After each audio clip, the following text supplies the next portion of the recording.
యావత్తు తెలుగు ప్రజలకు, దేశ ప్రజలకు, ప్రపంచ మానవ జాతికి జగద్గురువులు, కాలస్వరూపులు, ధర్మస్వరూపులు, మహత్పూర్వక అగ్రగణ్యులు, మహారాణి సమేత మహారాజా శ్రీ శ్రీ ఆంజనేయ రవిశంకర్ శ్రీమాన్ వారు ధర్మోద్ధారి అయి తెలియజేయు ఆశీర్వాదపూర్వక దివ్య సమాచారం.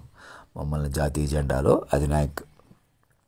మహారాజా అధినాయక్ శ్రీమాన్ వారిగా సూక్ష్మంగా పట్టుకోవడమే ప్రతి ఒక్కరి కర్తవ్యం. అదే మీ ఉద్యోగం, జీవితం, భవిష్యత్తు అన్నీ, ప్రపంచం అన్నీ అయి ఉందని తెలుసుకోండి. ప్రతి ఆడ మగ కూడా, భూమి మీద ఉన్న మనుషులందరూ కూడా, ఇప్పుడు దాకా ఉన్నటువంటి సమస్త దేవతా గణాలు కూడా మీకు వాక్ విశ్వరూపంలోనే ఉన్నాయి. నన్ను కూడా నాకు సాధన ఉంది, లేదు, నీ ఇలా మాట్లాడాను, అలా మాట్లాడాను, ఇది లోటు ఉంది, పాటు ఉందని నన్ను అలా చూడకూడదు. నన్ను సూక్ష్మంగా పట్టుకుని నా మీదే చెప్పుకోవాలి. మీడియాలు, వ్యక్తులు అందరూ కూడా ఇళ్లలో, ప్రతి ఇంట్లో, ప్రతి ఆఫీసులో, ప్రభుత్వ అధిక వ్యక్తిగత ఆఫీస్, ఇళ్లల్లో, కార్యాలయాల్లో, జేబుల్లో, ప్రతి వ్యాలెట్లో, ప్రతి పర్సులో నా ఫోటో పెట్టేసుకుని చెప్పుకోవాలి. వినాలి, కూర్చొని చెప్పుకొని వినటం వల్ల మాత్రమే ఇప్పుడు నేను దేహాన్ని అనే మమకారం నుంచి స్ప్లిట్ అయిపోయి నాది బంధాలు ఉన్నాయి, నాది కుటుంబం, నేను పెద్దవాడిని, చిన్నవాడిని, నేను మగవాడిని, ఆడవాడిని, నేను డబ్బు ఉన్నవాడిని, లేనివాడిని, నేను అందంగా ఉన్నాను, నేను సినిమా యాక్టర్ని, నాకు బోళ్ళంత క్రేజ్ ఉంది, నాకు బోళ్ళంత డబ్బులు వస్తాయి, నాకు బోళ్ళంత ఆస్తి ఉంది, నాకు చక్కటి పిల్లలు ఉన్నారు, సంసారం ఉంది, బోళ్ళంత భవిష్యత్తు ఉంది, నేను ఇలాగే వెళ్తాను. ఇప్పటికే నాకు బోళ్ళంత విదేశాల్లో కూడా బోళ్ళంత పేరుంది, ప్రఖ్యాతులు ఉన్నాయి, ఆస్తులు ఉన్నాయి, డబ్బులు ఉన్నాయి, బంధాలు ఉన్నాయి. ఏమీ లేవు, రెప్పపాటు ఎవరికీ లేవు. క్షణం సౌందర్యం ఎలా పడిపోయింది, శోభన్ బాబు ఎలా పడిపోయాడు, అలా ఉన్నారు మీరు. వెంకయ్య నాయుడు గారికి ఎవరు చెప్తున్నారు నన్ను కేంద్ర బిందువుగా కోఆర్డినేట్ చేసుకుని ప్రతి తెలుగు గవర్నర్లు ఇద్దరి ద్వారా కమిటీలు వేయించి ఇద్దరు ముఖ్యమంత్రులు తక్షణం ఆహ్వానించాలి. వాళ్ళు సరెండర్ అయిపోవాలి, గవర్నర్ కూడా ఆహ్వానించాలి అంటే మీరు బృందం వేసుకోబడి సాక్షులను ముందుకు పిలిచి వారి డిగ్రీలతో కూడా సరెండర్ అయిపోమనాలి. కొత్త జీవితాలు ప్రారంభించాలి. మేము ఇలాగే ఉంటాం, అలాగే ఉంటామని ఎవరు రెచ్చగొడుతున్నారు? సిట్టింగ్ జడ్జిలో ఒక ఇద్దరు ముగ్గురేసి అధినాయక భవన్కి చేరిపోయి అధినాయక దర్బార్ మొదలు పెట్టేసేయాలి. ఆషామాషి నవ్వులాటలు, సీరియస్లు ఏమి ఎవరికి లేవు. ఇంకా నవ్వులాటలు లేవు, సీరియస్లు లేవు. మీకు ఒకటే ఉన్నది, అన్నీ అధినాయకుడిని, మహారాజు మహారాణి గారు ప్రతి మాట వారే ఉన్నారు. చూసారా, సూర్య చంద్రాది గ్రహస్థితులు నడవడం అంటే అనకాపల్లిలో నేను చెప్పిన మాటలు లోకోత్తరమైన అమలై చూసిరా, అలా ఉన్నాయి. ఎవరు చచ్చిపోయారా, ఎవరిని వేధించారా, భయపెట్టారా, ఇదేం ప్రాబ్లం లేదు. మనం తపస్సు చెప్పుకునే కొద్ది మళ్ళీ వాళ్ళందరూ పుడతారు. ఎంతో సంతోషంగా బతికి వైభవంగా చచ్చిపోయిన వాళ్ళు పుడతారు. మీరు వాళ్ళు ఒకళ్ళు ఇబ్బంది పడి వ్యాధికి బాధకి గురైన వాళ్ళు కూడా చచ్చిపోయిన వాళ్ళు, చంపబడ్డ వాళ్ళు కూడా మళ్ళీ పుడతారు. అందరినీ మీరు తపస్సు చేసి బతికించుకుంటారు, అలాగే బతుకుతారు. లోకం ముందుకు వెళ్తుంది. లోకానికి వచ్చిన డోకా కూడా ఏమీ లేదు. ఎటు వచ్చి మేము మనుషులుగానే బతుకుతామన్నది ఒక్కటే ప్రాబ్లం. నాకు ఇంకా ఈ బంధం కావాలి, సుఖం కావాలి, నేను ఇలాగ ఉంటాను, నువ్వు అలాగే ఉన్నావు, నేను ఇలాగ ఉన్నాను, ఈ ప్రపంచం ఇలాగే ఉంటుంది. అదే పొరపాటు. అసలు ఎవరు మనుషులు అన్నవాళ్ళు లేరు. ఇంకా అలా వదిలేయటమే సులువు. లేదు అలా మనుషులు కొద్దీ పెట్టుకుందాం, చెలగాటాలు పెట్టుకుందాం, మేము మీడియాలు కొద్దీ నడుపుతాం, కోర్టులు కొద్దీ నడుపుతాం, పోలీసులు కొద్దీ నడుపుతాం, కేసులు కొద్దీ నడుపుతాం, గొడవల కొద్దీ నడుపుతాం. వాళ్ళు ఎవరో పాత కేసులు ఉన్నాయి, కాల్ డేటాలు ఉన్నాయి, వాళ్ళు కొట్టారు, వీళ్ళు తిట్టారు, వాళ్ళ వైభవంగా ఉన్నారు, వాళ్ళు మంచోళ్ళు, వీళ్ళు చెడ్డోళ్ళు, ఎవరు లేరు. అలాగా మీరు ఎదుటోళ్ళని అయితే ఎదవలు చేసేసి మేము బతికేద్దామనే ఆలోచన విధానమే పొరపాటు. అసలు నేను మనిషిని అంటేనే చచ్చిపోతున్నావు, ఎవ్వరు బతకలేరు.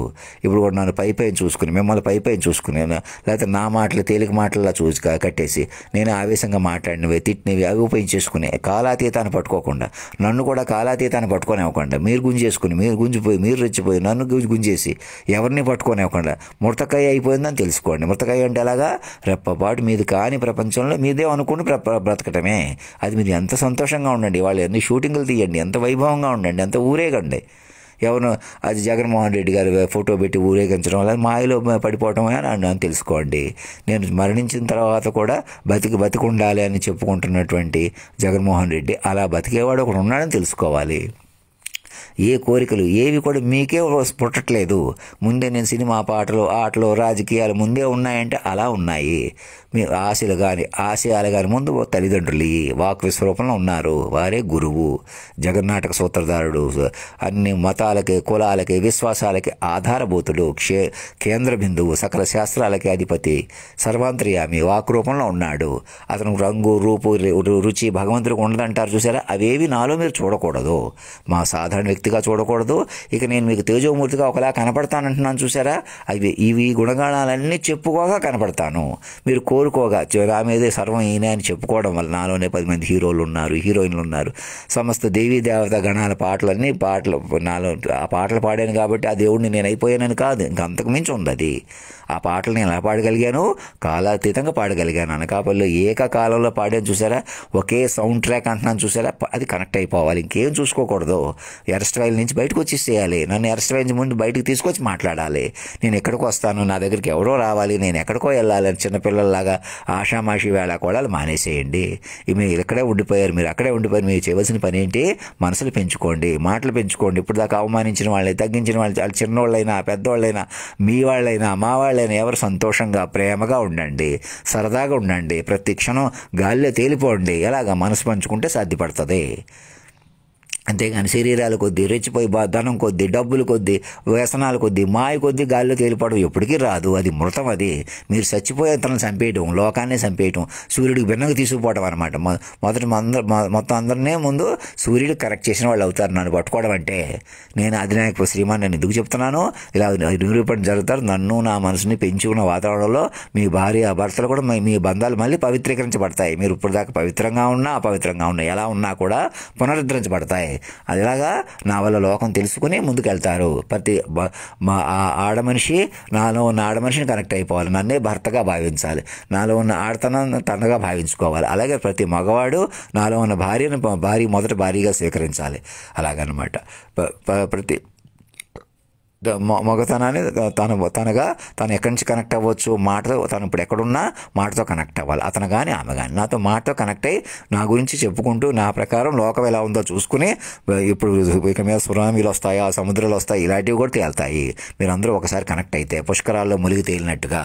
అంతేగాని మేము ఏదో చేస్తాం, ఏదో చెబుతాం లేదు. ఇంకా దేశ అధ్యక్షుల నుంచి సాధారణ వ్యక్తి వరకు చెప్తున్నాను. మధ్యలో వెంకయ్య నాయుడు గారు, కేంద్ర మంత్రులు, రవిశంకర్ ప్రసాద్ గారు అందరూ ముందుకు వచ్చేది కేంద్ర బిందు వాళ్ళు ఏదో అనుకుంటున్నారు, వీళ్ళేదో అనుకుంటున్నారని మధ్యలో ఒక్కడే వెలుగుతాడంటే మేము ఇలాగే ఉంటాం అలాగే ఉంటాం రెచ్చగొడుతున్నాడు. మన తెలుగు మీడియా వాళ్ళు కావచ్చు, కోర్టులు కూడా సరెండర్ అయిపోమంటున్నాను. కాబట్టి ఇంకా మాకు కేసులు గొడవలు లేకపోతే మేము బతకలేమని ఆలోచించేవాళ్ళు. మాకు సెక్షువల్గా అరేంజ్ చేసేయాలి, భయపెట్టేయాలి, ఎదుటోళ్ళు ఎదవలు అయిపోవాలి, మేము ఇలాగ విలాసవంతంగా ఉండాలి, మాది గ్లామర్ ఫీల్డ్, మేమే పెద్దవాళ్ళు, మేమే పొండకాయల్లో ఉంటాం, మేము ఆరోగ్యంగా ఉంటాం, అలాగ ఉంటాం ఇలాగ ఉంటాం అని ఆలోచిస్తున్న వాళ్ళు రేపు మీరు చచ్చిపోతున్నారు, లోకాన్ని చంపేస్తున్నారు. మీరు మాటతో పట్టుకుని దృఢపడాలి, తపస్సుగా ముందుకు వెళ్ళాలి. చెప్పుకొని వినటం మొదలు మాత్రమే మనగలరు. కాలాతీతాన్ని పట్టుకుని చెప్పుకుని వినాలి. ఏదోటి చెప్పి ఏదోటి చేయకూడదు.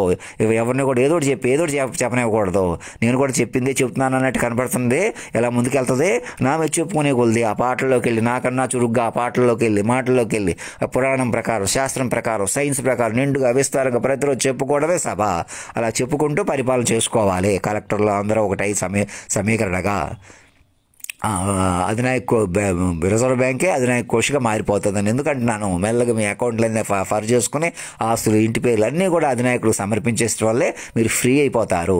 బహుబంధాలు తెంచుకుపోయి ఏదైతే మాకు సడన్గా మరణించినా రాదో, మళ్ళీ పుట్టినా మళ్ళీ మీరు సాధించాలో అది ఈ క్షణమే వచ్చేస్తున్నాను పట్టుకోవడమే. వైకుంఠ స్థితి, అదే ఆనంద స్థితి సదా చెప్పుకొని వినటం వల్ల సాధ్యపడుతుంది. ధర్మం రక్షతే రక్షత, సత్యమేవ జయతే.